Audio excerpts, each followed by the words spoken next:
Hey guys, what is going on? Shaw here, and today we're going to be taking a look at a 19 commentary of a Mists of Tirna Scithe dungeon that I ran, well, this week, but that's not going to age very well. So it's Spiteful, Volcanic, Fortified, and obviously Prideful. It's Season 1 of Shadowlands. I'm going to walk you through everything I did, so I hope you guys enjoyed.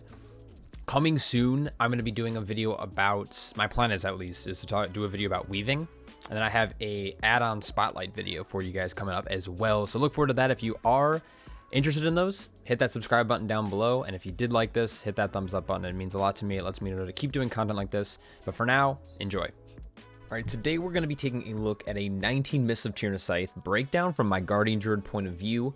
And I'm going to be walking through everything that's going on in the dungeon, from what we did right, what we did wrong, our composition, how we're using cooldowns, strategy for handling the maze and boss encounters and trash packs alike. So hopefully you guys enjoy. I'm going to try to break down everything here. I will be pausing and unpausing it occasionally, but I hope you guys enjoy and pick up something from this. If I did something right, did something wrong, let me know in the comment section below just to help me out for next time. So we're going to dive right in here. So I do want to talk a little bit about our composition. We're running a melee cleave. So we're running Windwalker Monk, Outlaw Rogue, and Havoc Demon Hunter, as well as a Holy Paladin. Obviously myself, I'm a tank, so I'm in melee as well. So it's going to be a pretty hectic start to the dungeon because there is a little bit of danger when it comes to melee cleaves. We do have a Night Fae. Zev, the Demon Hunter, is playing Night Fae. So he's going to open up this gate for us right away to get a good skip.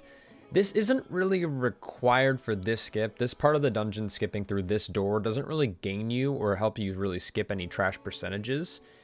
It's just some of this trash earlier on in the dungeon is a little bit more difficult to handle. So being able to go through this way is beneficial. The biggest benefit to the Night Fae is the fact that you can get the stat buff mushrooms right before the first boss.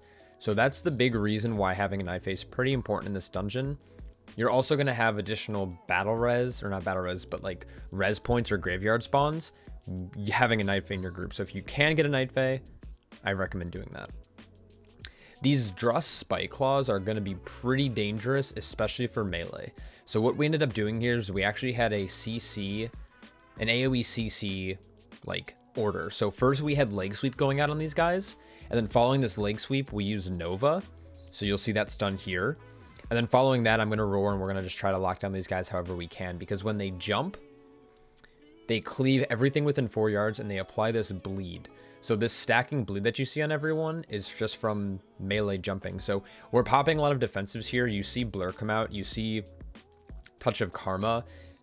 We get a bop. I don't know who he bopped exactly. I think he bopped Zev. So Egg bopped Zev there. We pop Evasion. We're committing a lot of big cooldowns to this pull because, one, we don't have like a mass dispel or a mass like purges outside of the Demon Hunter, who has a 10-second cooldown on theirs. So all these curses come out as well.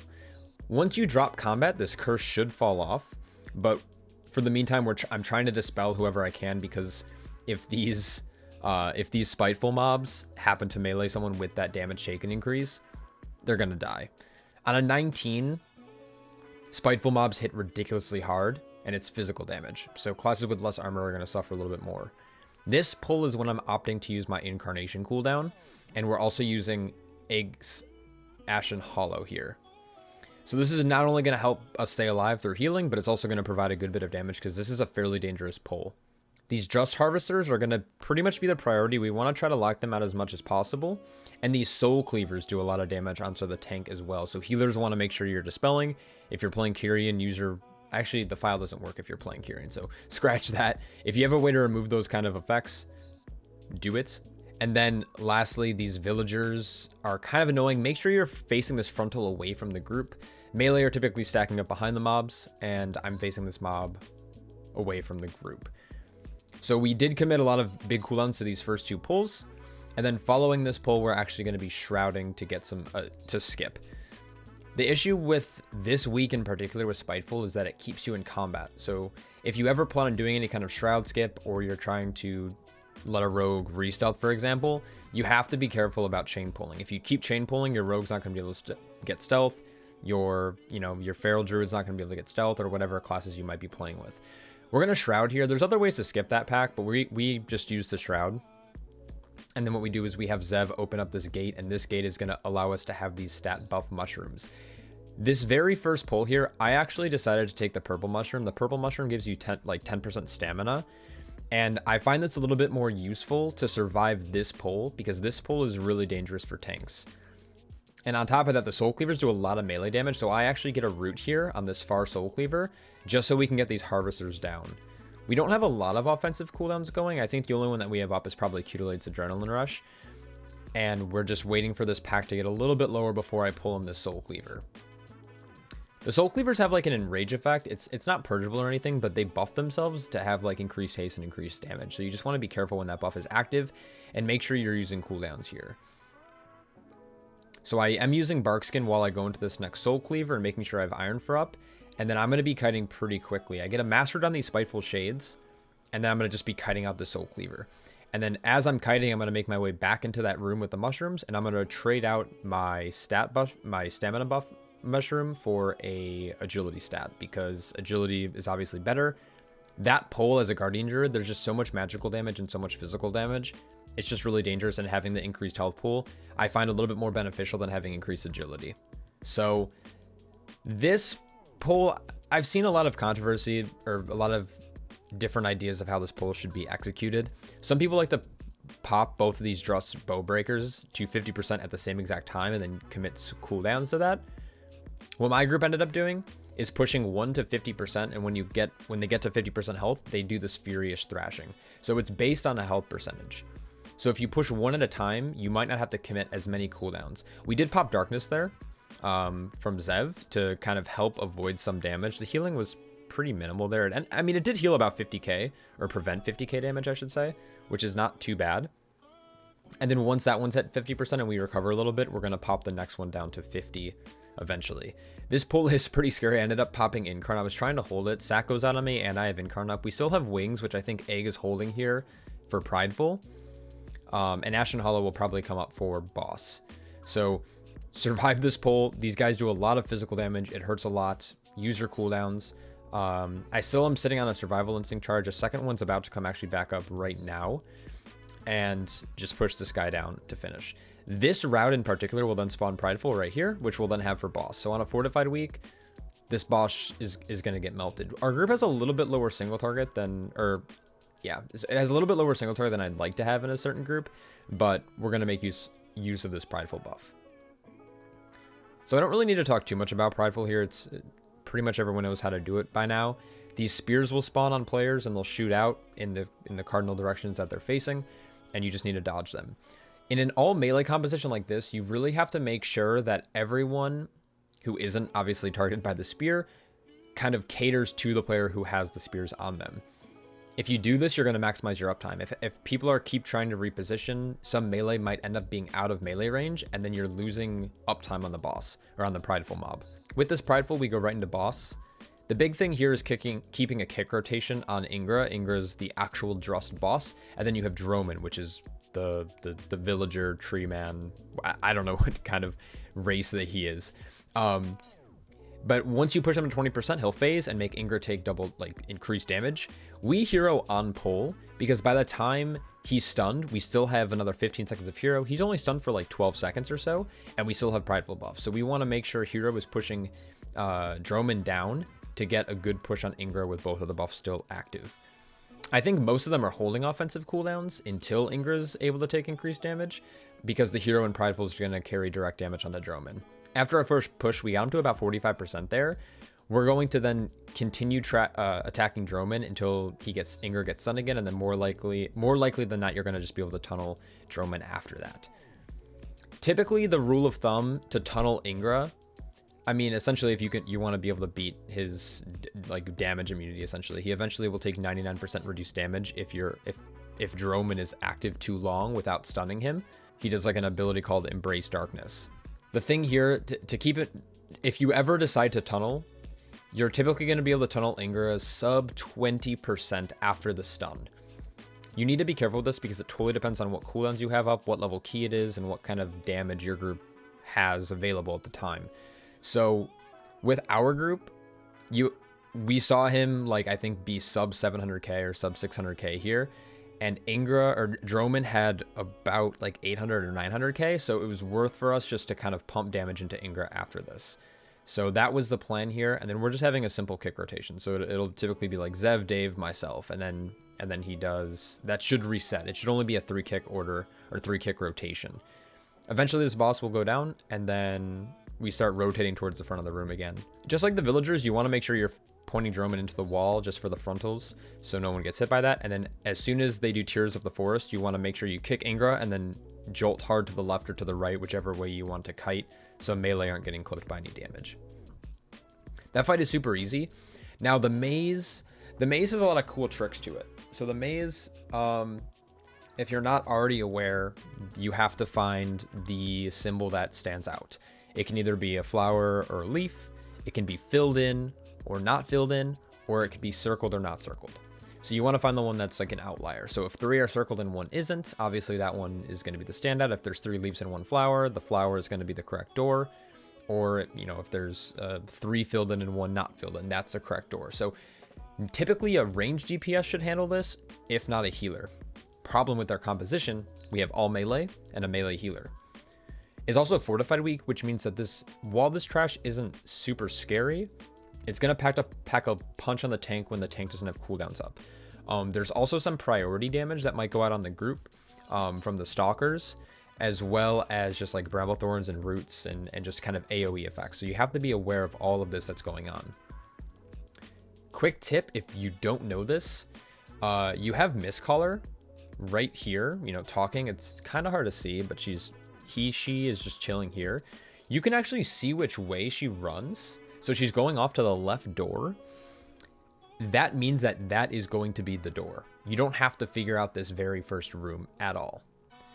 Another cool trick is that there's an opening in this side here, and you can target this defender. And if you jump here and use a range ability, so I use Moonfire, you're actually able to tag this trash from this side.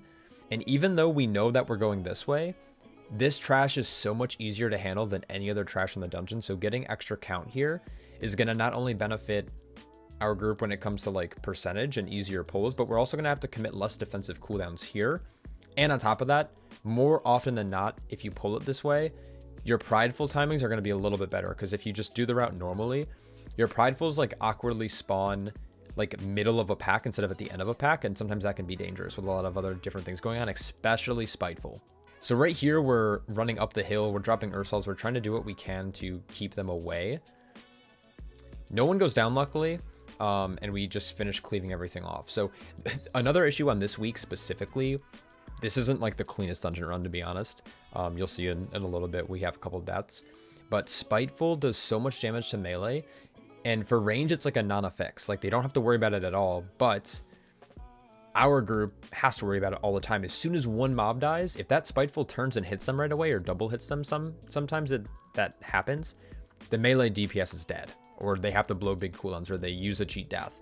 And that can cause kind of this domino effect of issues that will arise later in the dungeon when you needed those defensive cooldowns.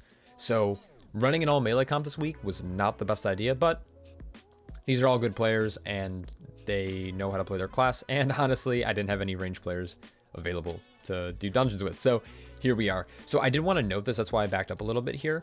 A big thing for Alliance players is that when Spiteful spawn, despite me being in combat, I was able to actually shadow meld here and open up this door.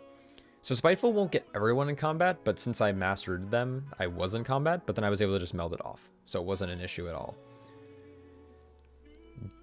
Depending on which door you go through at the start, these rooms are going to have different kind of important mobs that either need to die or do a lot of damage. So in this case, the Stalkers do a lot of damage. They put out this really nasty bleed debuff on typically a random player. I think it's normally range, but since we're all melee, it can go on anyone.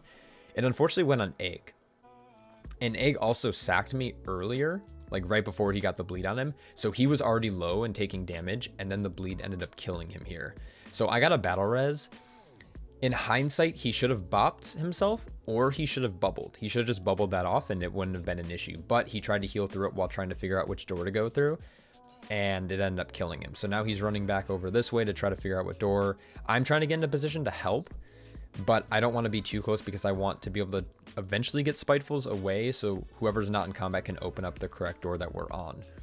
And then it's simply just backing up and making sure you're not getting hit by these Spiteful Shades. So we do a lot of kiting in this dungeon, which is kind of annoying to do, but it's just the nature of the affix.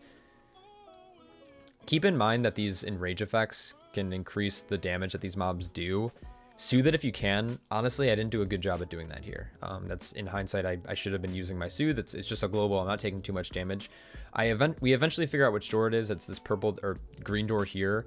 But I got stuck in combat because of Spiteful and I don't have meld, so I keep trying to run through this door and it's just not, it's not working. So like you just see us running at the door over and over again. And this is just the bad part about Spiteful. So Meld, Feign Death, Vanishes can get through that door quicker. And that's the kind of key to getting this dungeon done on time. It's a pretty forgiving timer, but you want to be able to just constantly keep jumping through doors, both after Prideful dies, as well as like right after a Trash Bowl dies. So unfortunately there was on death affixes like Spiteful, and it kind of prevented us from doing that. There is a Stalker in here. So the Stalker is always going to be the priority mob, followed by Tenders. Tenders do a heal, so as long as you're kicking the Tender, it's not a big issue. But these Stalkers do a lot of damage. That's what killed Egg earlier. And then you have the Stingers. The Stingers are like these little moth things.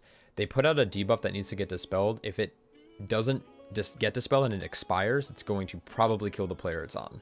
And it's going to do a lot of damage to the people who are in the circle that's surrounding that player. So make sure you're dispelling it at all times. If you can't get a dispel for some reason, run out. This is right here kind of an issue with Spiteful and all melee groups, is that when Prideful spawns, we have kind of a hard time getting the Prideful into the right position. I was able to get a mass root out there to prevent them from getting in. And again, we're trying to maximize our uptime during these Pridefuls. So we're going to adapt to whichever melee has it. So Dave has it, he stands still, we all kind of move around it so we can all stay in melee range, because that's the best judge of the players who are able to stay in melee range is the actual player, because they can see if their attacks are going to hit or not. Luckily, Cutilate is obviously an outlaw rogue, so he has extended reach, and Zev has some ranged abilities with like pretty much like I-Beam. Well, that's pretty much the only range ability, but that's the biggest thing for all melee comps. It's not impossible to run them, but you need to maximize the time on those Pridefuls because some of the damage gets deadly. Another thing here is that there was a lot of damage earlier, so here is us with the Prideful buff trying to figure out what room it is. So we get it pretty quickly, so we can still use our Prideful buff, but we lost about 10 seconds there because we didn't know what door it was before the Prideful spawned. Another benefit of having range in the group is that they can typically figure that out before you have to go through. So here's a room where there's a Tender. I think it's a Guardian, and I can't actually tell. So it's a Stinger as well. Is that a Stalker? No, and a Shaper. So in this group, it would be the Tender followed by probably the Shaper and the Stinger, and then the Guardian can be dealt with last because most of the damage is going to go on the tank, and even through the Rampage, you can stun it at the end of its cast. And that's a big thing. If you interrupt this with a stun or a paralysis or something before this cast finishes, he's going to recast it. But if you get a stun or a disorient or whatever on it after it is starting to channel down, he won't recast it. So here, it happened. So it was kind of hard to tell there, but it went off and then we got a leg sweep and an in-cap roar on it, and then it's not going to recast for a little bit. So Spitefuls come out, the DPS kite them away, we get CCs on them, and then we eventually ring them away. Then the mobs are, well, now it's just the Guardian here to be able to still hit while the Shade is running off and trying to hit Egg, it looks like.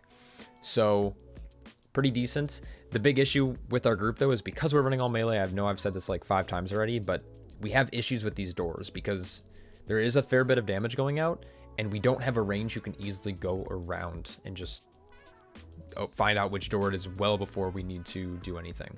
Typically Boomkins are really good at this if they're running Stellar Drift because they're extremely mobile.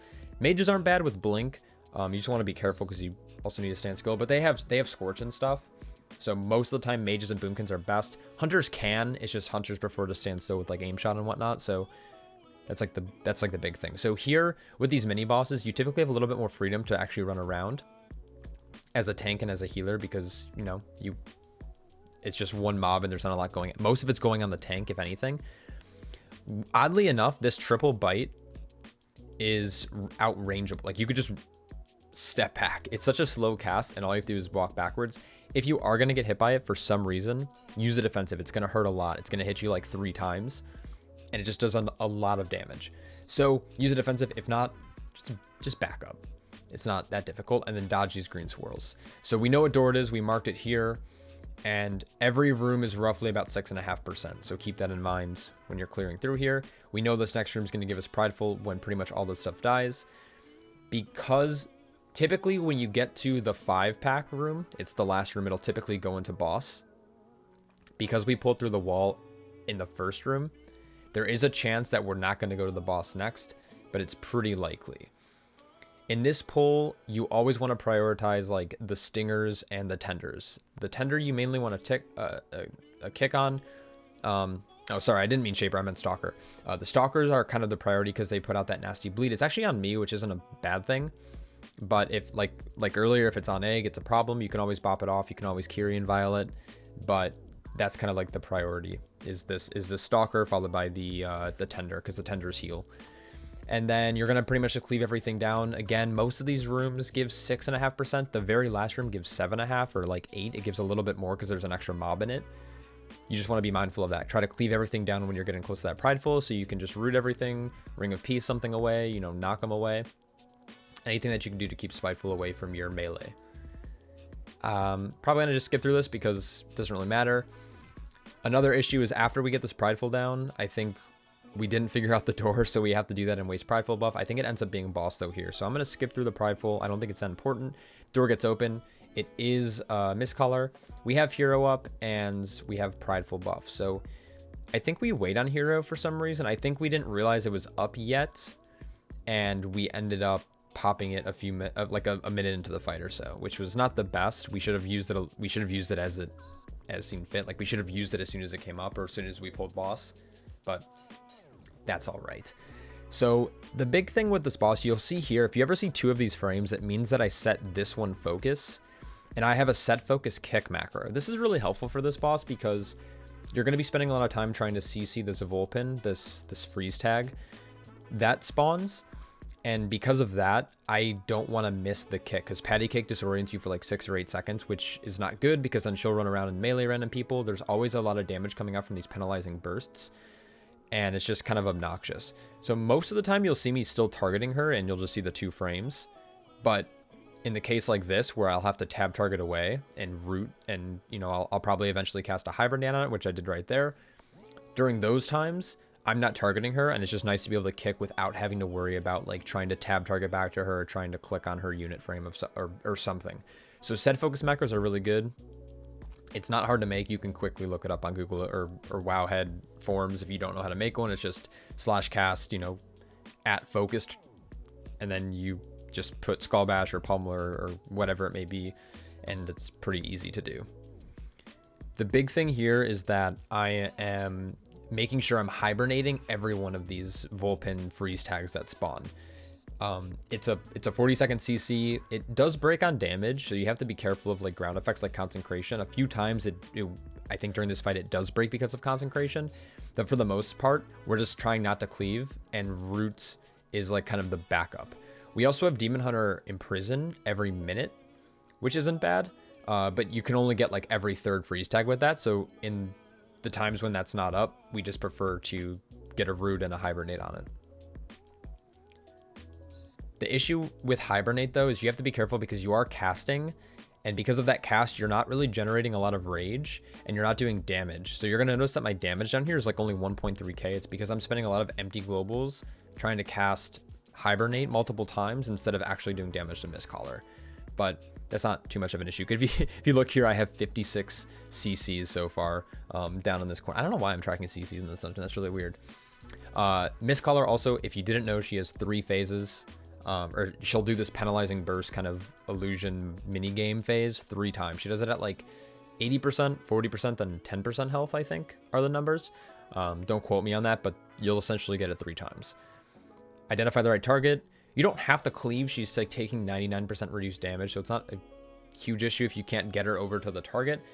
It's just helpful because people can, some classes are going to benefit from having an additional cleave target. And that's pretty much that. Unfortunately, I wish Blizzard had removed this kind of RP for Mythic Plus. It's really annoying having to wait for things, especially when you're up against a timer.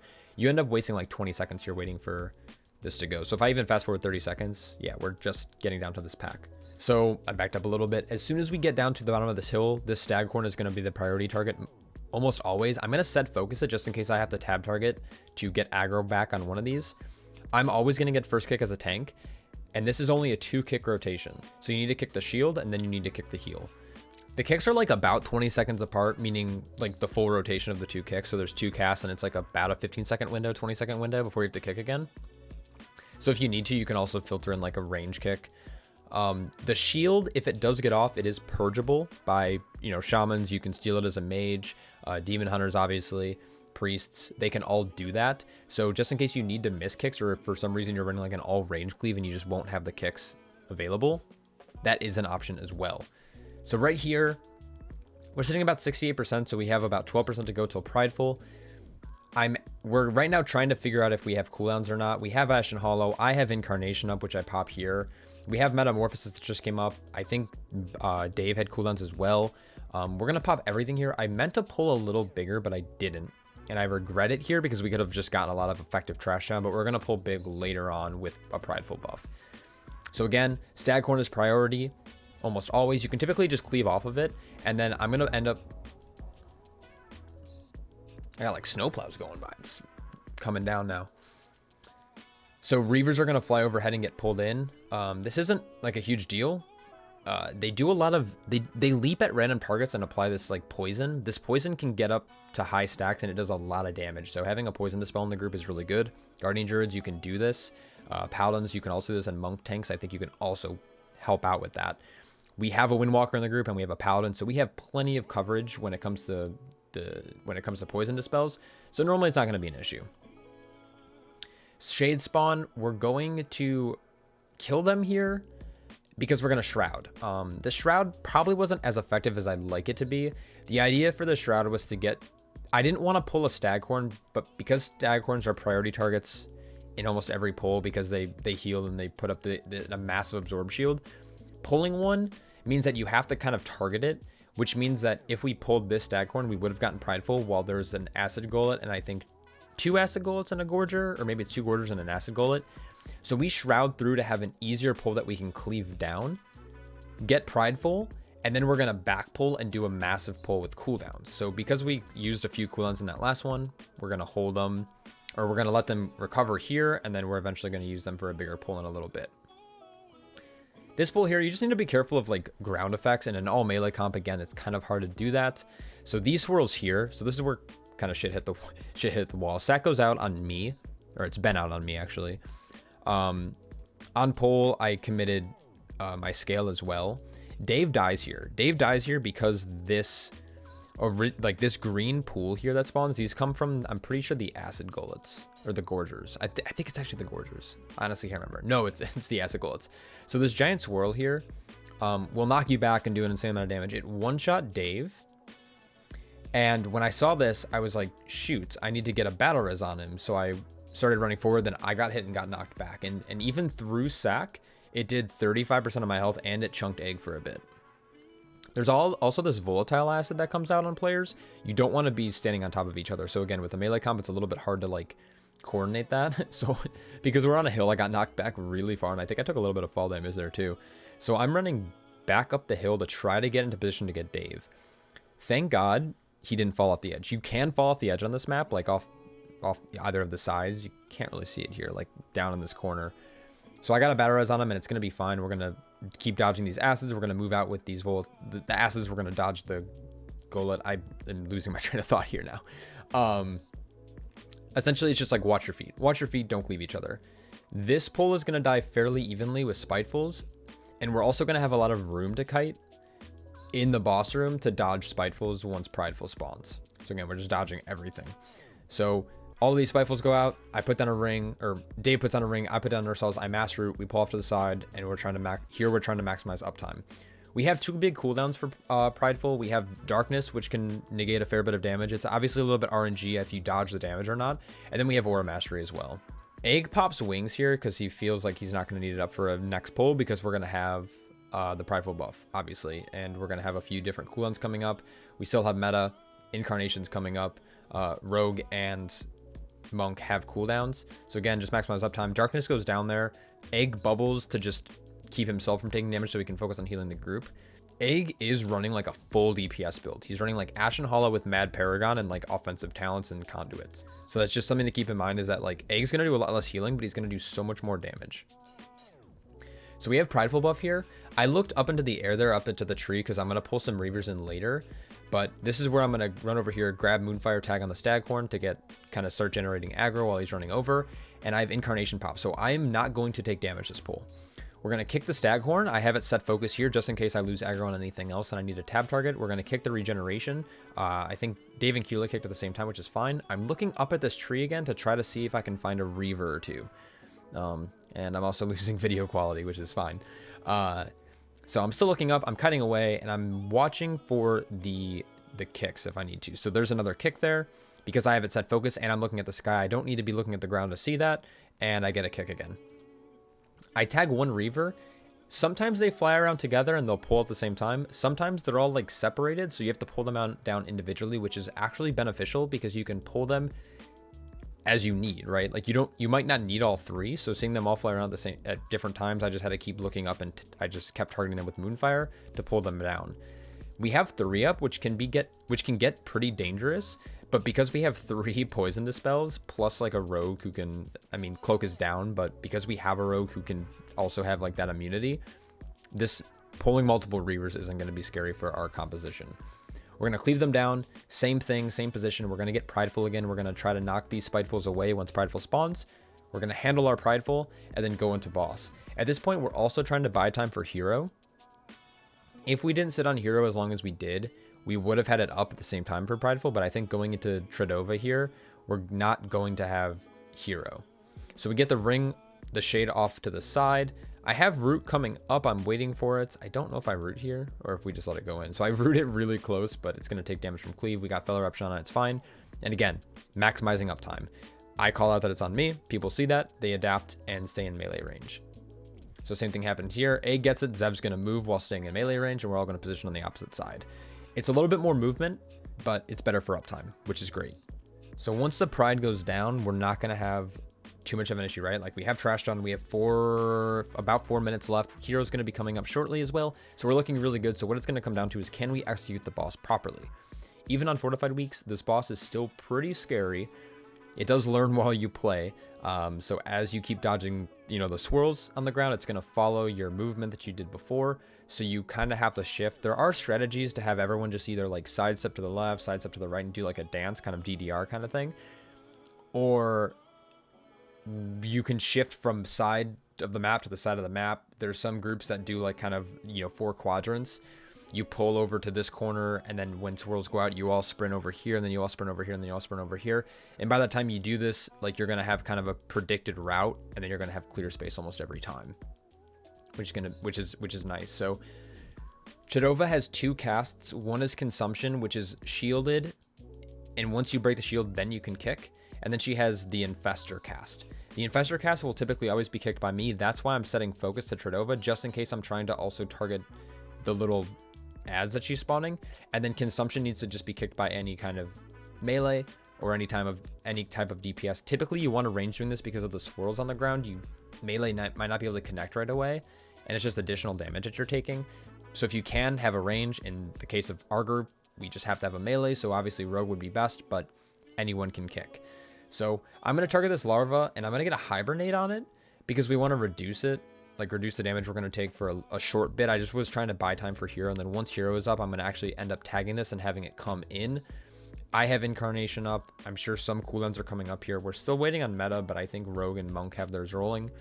Obviously Dave is up at a really high DPS. This is scary. This is a point that's scary for us because Consumption was active for so long here that was able to be kicked, but we couldn't get one. So we broke the shield pretty quickly here. So it breaks here, and we don't kick right away for about 3 or 4 seconds. So we're taking a lot of damage. Zev dips really, really low. He ends up popping his defensive, and we just have to play it safe at this point. We don't have wings up. We don't have AM. So really what we're just trying to do here is just stay alive. When Mind Link happens, another issue there's just issues with melee groups. I don't know why I keep doing this.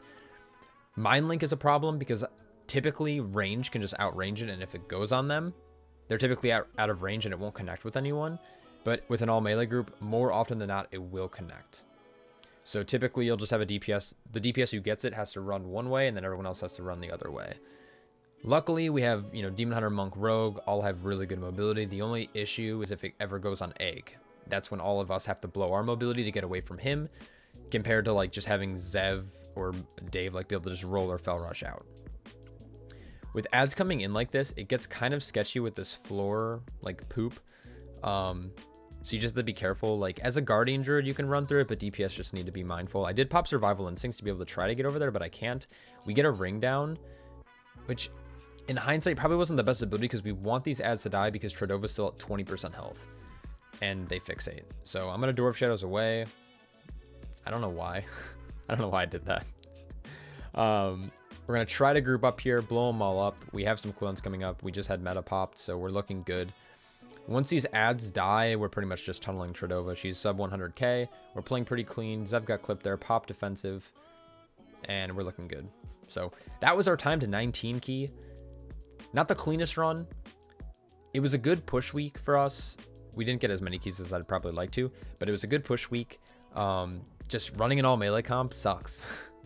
Blizzard made really punishing affixes for melee this time around. Storming is really punishing. Spiteful is really punishing. And on top of that, like you already have affixes that typically melee get cleaved by a little bit more often. There's a lot of like frontal cleaves from mobs as well. So you just, melee just are not having a good time. So that was our 19. If I did anything wrong, let me know. I'm just trying to learn these keys. 19 is pretty good. Mist is a really easy key on most weeks. It comes down to like, can you skip? Do you have a Night Fae? Can you skip past the first trash? And do you have enough damage to get the first boss down, whether it's fortified or tyrannical? It was really fun watching the MDI this last week. It's really cool to see some of the strategies people were using. It's unfortunate that the Mist was so bugged for a lot of groups, but that is my general like kind of advice for this dungeon. That's how my group approaches it, and I'd love to hear what you guys think. So thanks so much for watching, and I'll catch you all in the next one. Take care.